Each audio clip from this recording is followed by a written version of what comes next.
Coaching centre Kotananduru మీ పిల్లల బంగారు భవిష్యత్తుకు భరోసా ఇచ్చే ఏకైక సంస్థ మన ఏవిఎం కోచింగ్ సెంటర్ కోటనందూరు. అతి త్వరలో న్యూ బ్యాచ్లు టెట్ ప్లస్ డిఎస్సి, ఆమ్సెట్, Polycet, APRJC, Sainik, Navodaya. AVM coaching centre Kotanandur. Kotanandur మండలం సురపురాజుపేట గ్రామంలో రైతన్న మీకోసం కార్యక్రమంలో యనమల దివ్య. కాకినాడ జిల్లా కోటనందూరు మండలం సూరపురాజుపేట గ్రామంలో మండల పార్టీ ప్రెసిడెంట్ పోతల సూరిబాబు ఆధ్వర్యంలో రైతన్న మీకోసం కార్యక్రమానికి ముఖ్య అతిథిగా ప్రభుత్వ విప్ ఎమ్మెల్యే యనమల దివ్య పాల్గొన్నారు. గ్రామంలోని అభిమానులు, కార్యకర్తలు ఘనస్వాగతం పలికారు.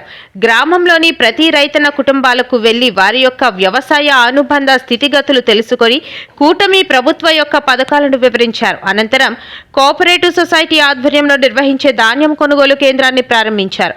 కూటమి ప్రభుత్వం వచ్చిన తర్వాత రైతన్న ఖాతాలోకి ధాన్యం కొనుగోలు కేంద్రానికి వెళ్లిన 24 గంటల్లో రైతన్నల ఖాతాల్లో నగదు జమ అవ్వడం పట్ల ఆనందాన్ని వ్యక్తం చేశారని, గత ప్రభుత్వానికి ఇప్పుడు కూటమి ప్రభుత్వానికి తేడా రైతన్నలు గమనించారని అన్నారు. ఈ కార్యక్రమంలో టీడీపీ సీనియర్ నాయకులు యనమల రాజేష్, తుని మండల పార్టీ అధ్యక్షులు చింతమనేడి అబ్బాయి, market yard chairman Ankamareddy Ramesh, Lova దేవస్థానం మాజీ చైర్మన్ గాడి రాజాబాబు, మాజీ జెడ్పీటీసీ పెంటకొండ భాస్కర్ సత్యనారాయణ, టీడీపీ యువ నాయకులు డాక్టర్ వెలగ వెంకటకృష్ణారావు, సుర్ల సావిత్రి, తుని నియోజకవర్గ యువత అధ్యక్షులు Ankamareddy Bullibabu, Merapureddy Jogubabu, cooperative bank chairman Penumochu Nageswararao, Vasam Nageswararao, Samireddy Krishnarjuna, Bangaru Suryaprakash, Sheikh Nawab Jani, Bailapudi Srirammurthy, Sabbavarapu Appalanaidu, Annamareddy Babulu, Tamarana Sathibabu, ఆనంరెడ్డి రాజు, పెట్ల కృష్ణ, కొరుప్రోలు అప్పలనాయుడు, అభిమానులు, కార్యకర్తలు అధిక సంఖ్యలో పాల్గొన్నారు.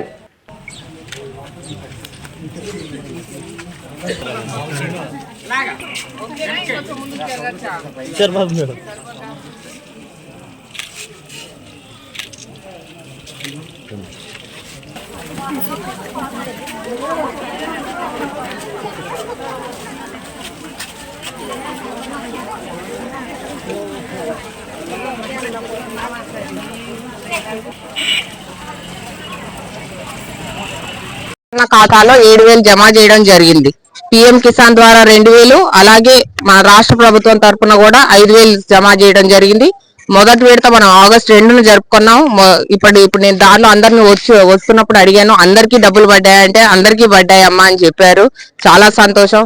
దీన్ని బట్టి మీరు అందరూ కూడా ఒకటి అర్థం చేసుకోవాలా, మన కూటమి ప్రభుత్వం రైతు అన్నకి ఎంత ఆసరాగా నిలబడుతుందో మీరందరూ కూడా అర్థం చేసుకోవాలి. ఇవాళ రైతు అనే వ్యక్తి తన పంటను ఒకటే నమ్ముకొని ఉంటాడు. కాబట్టి అటువంటి రైతన్నకు ఎంత తుఫాన్ వచ్చినా, ఎంత ఏదొచ్చినా సరే ఆ రైతన్న దగ్గర నేర్చుకోవాల్సింది మన గుండె ధైర్యం. అంత గుండె ధైర్యంతో ఉన్న రైతన్నకు ఇవాళ మన కూటమి ప్రభుత్వం ఎంతో మేలు చేస్తుంది. ఎప్పుడు కూడా అతనికి అండగా నిలబడుతుంది మన కూటమి ప్రభుత్వం. అలాగే రైతుకి ఒక అవగాహన కల్పించడానికి రైతు అవగాహన సదస్సు కల్పించడం, అలాగే సేంద్రియ వ్యవసాయము, అలాగే గత సంవత్సరాల్లో ఇప్పుడు సంవత్సరాల్లో అంతా కూడా వర్షాలు బాగా పడడం వల్ల రిజర్వాయర్లు అన్ని కూడా నిండుకొని ఉన్నాయి. కాబట్టి పుష్కలంగా నీటి పంపడం జరుగుతుంది పొలాలకి కూడా. కాబట్టి పొలాలన్నీ కూడా మంచి చేనులు అన్ని కూడా కళకళలాడుతున్నాయి. వచ్చే దారిలో కూడా చూశాను, కోతకి రెడీగా వచ్చింది వరి పంట కూడా. ఇవన్నీ కూడా ఇవాళ మనం ఈ ధాన్యం కొనుగోలు కేంద్రం కూడా ఇవాళ మనం ఓపెన్ చేసుకోవడం జరిగింది ఎస్ఆర్పేటలో.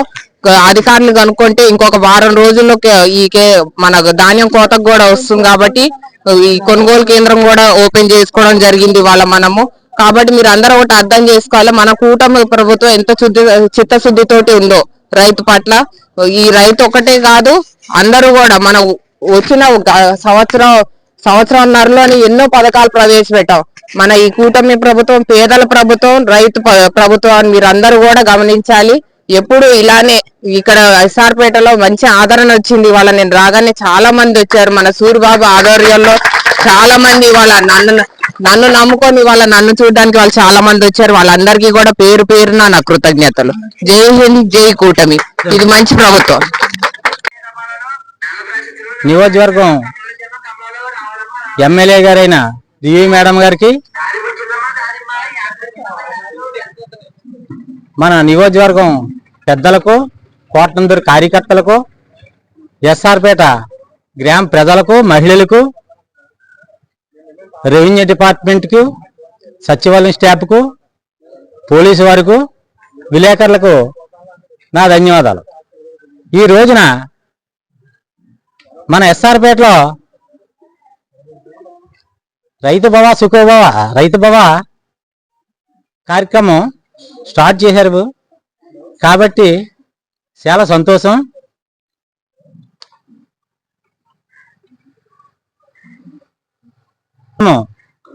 మొన్న ప్రారంభించారు నారా చంద్రబాబు నాయుడు గారు కాబట్టి రైతులకి ప్రతి ఒక్కరికి కూడా డబ్బులు 20,000 అనుకున్న ప్రకారంగా పేమెంట్స్ కేంద్ర ప్రభుత్వం, స్టేట్ ప్రభుత్వం మనకి 2 విడతలుగా ఇప్పుడు ఇచ్చారు.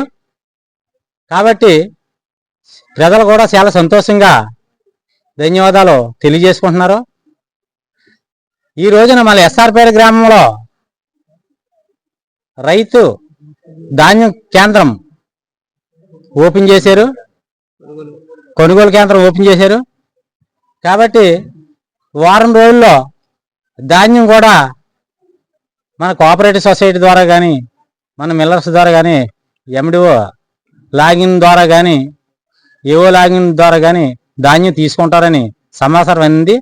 గిట్టుబాటు ధర ఎప్పుడు కూడా ధాన్యానికి 24 గంటల్లో, కొనుగోలు కేంద్రం పంపించిన 24 గంటల్లో ధాన్యానికి పేమెంట్ ఇవ్వడం మన ఆంధ్రదేశ చరిత్రలో ఎప్పుడు లేదు. మన కూటమి ప్రభుత్వానికి మా గ్రామం తరపున, మండలం తరపున, నియోజకవర్గం తరపున ధన్యవాదాలు తెలియజేసుకుంటూ సెలవు తీసుకుంటున్నాం.